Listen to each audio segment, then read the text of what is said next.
आइए उज्जैन के महत्वपूर्ण समाचारों पर चर्चा करें। नवरात्रि पर्व का आज 8वां दिन है, महाअष्टमी है। आज माता मंदिरों में यज्ञ होंगे, हवन होंगे और अनेक प्रकार के अनुष्ठान होंगे। जब हम यहाँ पर देखते हैं ना, तो माता मंदिरों में भारी भीड़ रहती है। आज भी भारी भीड़ रही, ठीक है। यहाँ पर एक 24 खंबा माता का मंदिर है। यहाँ पर 2 माताएं विराजमान हैं और आज ही के दिन, महाअष्टमी के दिन, उनको रस की धार लगाई जाती है और जो देवी देवता रहते हैं उनको भी रस की धार लगाई जाती है। यह क्रम सदियों से चला आ रहा है। अभी थोड़ी देर बाद रसधार का समारोह शुरू होगा, ठीक है। ये भी चालू हो गया। अब यहाँ पर उज्जैन की हम बात करें तो बड़ी विचित्र स्थिति है। यहाँ सुप्रबंधन और सुव्यवस्था नाम की कोई चीज़ नहीं है। सारा शहर है ना उजड़ा हुआ है और न किसी प्रकार की कोई कार्रवाई हो रही है, न किसी प्रकार का सुनियोजित प्लानिंग है, ठीक है। जो भी है, अब क्या है, उज्जैन की जनता तो यथास्थितिवादी है, उसको सब कुछ सहन कर लेती है। तो आइए यहाँ सभी प्रकार के माफिया सक्रिय हैं और उनमें उन्माद है। वे किसी की परवाह नहीं करते हैं और यहाँ तक कि प्रशासन के अफसर है ना, उन्हीं माफियाओं के सहयोगी हैं, उनके बंधुआ मजदूर जैसे लगते हैं। ये भी कोई परिकल्पना नहीं है, ये हकीकत में है, हम सब देख सकते। अब यहाँ पर एनजीओ का भी बड़े घोटाले चल रहे हैं। एनजीओ के नाम पे क्या क्या हो रहा है, कैसी कैसी ठगी की जा रही है, इसका भी खुलासा होना चाहिए। किंतु प्रशासनिक और खुफिया तंत्र कुछ भी नहीं कर पा रहा, उसको संज्ञान ही नहीं होने पाता कि कौन कौन क्या क्या कर रहा है। चलिए, ये भी अब बड़ी विचित्र। एक यहाँ पर एक विशेष गैंग सक्रिय है जो आराधना स्थलों और गौशालाओं पर अपनी पकड़ बनाती है। पहले लालच देती है और फिर बाद में उन पर अधिकार करने का पूरा कार्यक्रम चलाती है, चक्र चलाती है। ये विशेष गैंग है। इसके सारे राज हमें प्राप्त हो गए हैं। हम सब उनका भी विवरण आपके सामने प्रस्तुत करेंगे।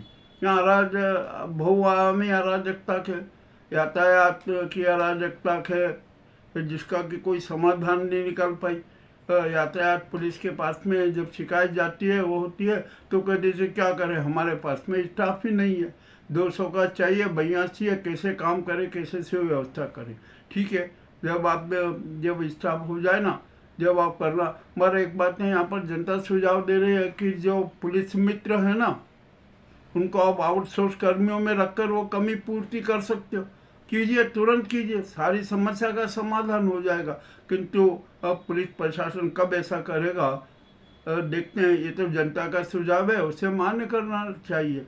अब आइए यहाँ पर हम अतिक्रमण की बात करते हैं। पूरा शहर में अतिक्रमण ही अतिक्रमण है, जहाँ देखो उधर अतिक्रमण विद्यमान है और उसको कोई नहीं मिटा सकता। चलिए, अब क्या कर सकते हैं। अतिक्रमण एक संस्कृति बन गया है और एक मौलिक अधिकार भी बन गया, तो उसके लिए कोई किसी प्रकार की चिंता नहीं रहती है। सब कहते हैं कि अरे ठीक है, आज हटा देंगे, कल फिर वापस अतिक्रमण कर देंगे, ठीक है।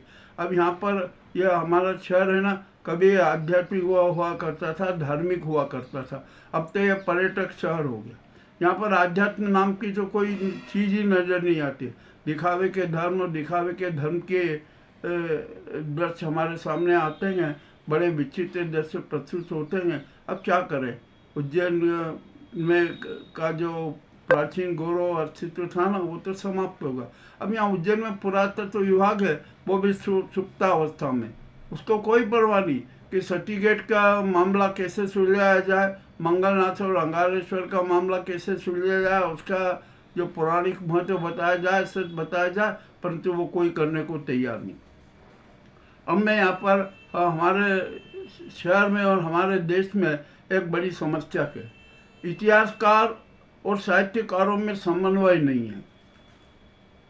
हमारे यहाँ पर परंपराओं के हिसाब से, सामयिक परिस्थितियों के हिसाब से कुछ कहानियाँ लिखी जाती थी उन कहानियों में संस्कृति की झलक होती है, वास्तविकता की झलक होती है, सत्य की झलक होती है।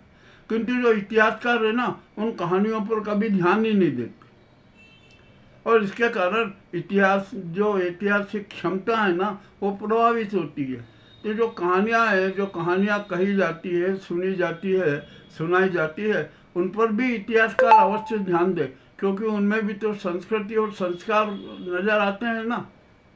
उदाहरण के तौर पर देख लीजिए, मुंशी प्रेमचंद जी का करबला का नाटक देख लीजिए, उसमें सब कुछ विवरण है, सारा वो है, किंतु वो इतिहास में कहीं नहीं है। क्यों नहीं है? क्योंकि इतिहास और साहित्य, इतिहासकार और साहित्यकारों में समन्वय नहीं है, देखना ही नहीं चाहते। साहित्यकार अपना कर्तव्य निभा रहे हैं, किंतु इतिहासकार जो कहानियाँ प्रस्तुत होती है सामयिक परिस्थितियों के हिसाब से, उस पर ध्यान नहीं देते। इस बात का ध्यान देना जरूरी है। अब यहाँ आध्यात्म को तो छोड़ ही दीजिए, आध्यात्म में सब किसी को कोई इंटरेस्ट ही नहीं है, सबको दिखावे के धर्म और दान में विश्वास है, सारे नाटक किए जा रहे हैं और अपने आप को धर्म धारक बताए जा रहे हैं। अरे भैया, यदि आपको सच्चा धार्मिक बनना है ना, तो सच्चा धर्म क्या है जरा ये जान लो। धर्म की पहले परिभाषा जान लो और उसके बाद में धार्मिक बनने का करना। तो कट्टर धार्मिक बनने से कोई मतलब नहीं है, कट्टर आध्यात्मिक बन जाओ। कट्टर आध्यात्मिक बन जाओगे ना तो आत्मदर्शन कर लोगे और आत्मचिंतन कर लोगे, और आत्मचिंतन से सच सामने आ जाएगा और आप सन्मार्गी हो जाओगे। हमारी जीवन यात्रा और अच्छी सरल हो जाएगी। चलिए, अब ये भी बात है, अब कौन कितना बनता है, क्या करता है, ये भी देखेंगे। मगर मुझे तो ऐसा नहीं लगता कि लोग कट्टर आध्यात्मिक और कट्टर आत्मदर्शक और आत्मचिंतक बनेंगे। अब यहाँ पर हमारे यहाँ पर है ना, एक भगवाधारी बहुत हो गए हैं। कोई दुपट्टा डाले हुए रहता है, कोई भगवा शाल डाले हुए रहता है, कोई भगवा गनबेट डाले हुए रहता है, और न जाने क्या क्या करते हैं, क्या क्या झूठ बोलते हैं, क्या क्या अफवाहें फैलाते हैं। ये इसके बारे में भी हम कुछ भी नहीं कह सकते। और यहाँ तो अब ये जो जनता है ना, इसमें जनता का भी दोष है। जनता अंधविश्वासी बहुत है। अंधविश्वास सबसे बड़ा पाप है, तो हमें अंधविश्वास से भी दूर रहना है। किंतु कोई अंधविश्वास से दूर नहीं रहना चाहता, वो तो सब अंधविश्वास के चक्रव्यूह में और उसके झूलों में ही झूलना चाहते हैं।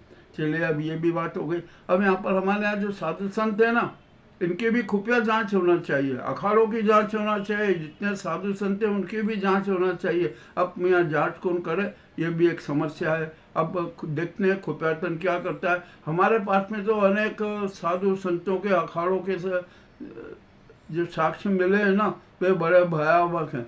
उनका तो प्रसारण करने में हमें शर्म आ रही। अब ठीक है, यहाँ पर एक जो देश की रक्षक है, संविधान की रक्षक है, जनता की रक्षक है, समाज पालिका, उसका भी चरित्र इतना घिनौना हो गया है कि जिसकी कोई सीमा नहीं। यहाँ पर तो गैंग बनाकर संवादकता की जाती है, सच से कोई मतलब नहीं, कोहराम मचाया जाता है, खाली समस्या के प्रस्तुत कर दी, ठीक है, हो गया काम पूरा।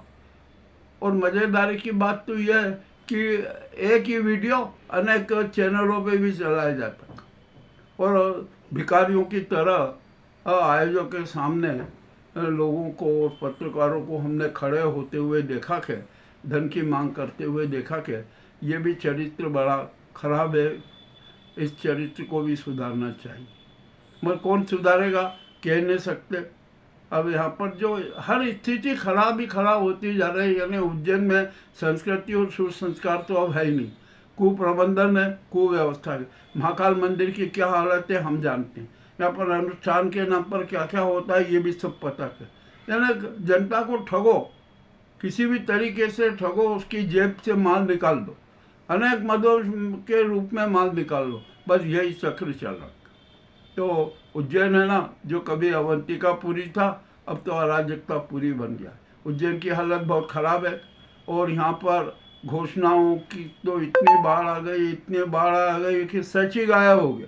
सच ही उस बाढ़ में बह गया कि क्या होना क्या नहीं होना है। जल समस्या हमेशा बनी रहती है, उसका स्थायी समाधान करने का कोई प्रयास नहीं करता। हमने जो सुझाव दिया कि अब देखते हैं केंद्र सरकार, मध्य प्रदेश सरकार गंभीर डैम के दूसरे चरण को युद्ध स्तर पर पूर्ण करने पर क्या निर्णय लेती है।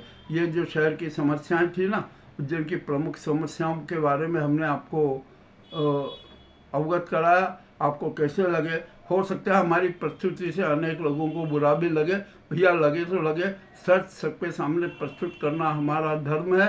सत्य ईश्वर है, हम उसकी आराधना करते हैं।